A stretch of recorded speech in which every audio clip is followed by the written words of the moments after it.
For more on the status of aid relief for Palestinian civilians, let's cross now to our correspondent in Jerusalem, Noga Tarnopolsky. Noga, this aid distribution site shut down. What are the options currently for Palestinians who need food, water, medical supplies? Is there any option?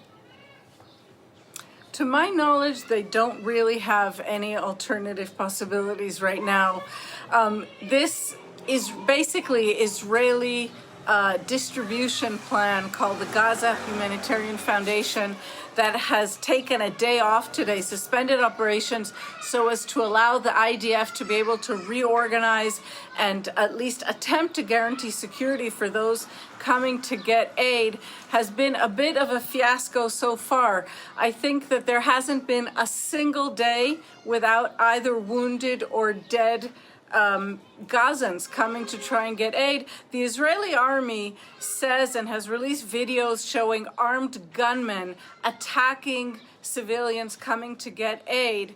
But given the situation in Gaza, this possibly should have been something that the Israeli army could have foreseen and acted to thwart ahead of time. You know, Noga, we've seen the international pressure on Israel to protect civilians growing louder as these terrible scenes unfold and hunger spreads. But Israel seems undeterred. How is the government responding?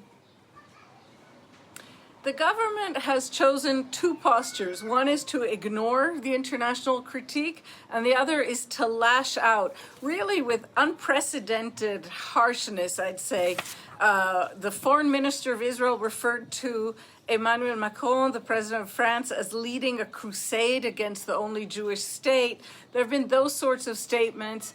And the prime minister of Israel directly linked criticism of part of the leaders of the UK, France, and Canada with anti-Semitic attacks abroad, saying that these blood libels, as he called their criticism, were provoking or inspiring anti-Semitic criminals abroad. So it's been pretty harsh, but in terms of policy, in terms of rethinking what it's doing, the Israeli government appears to be ignoring all of its allied governments, except for the United States, that does continue to at least outwardly support Israel and everything it's doing in Gaza.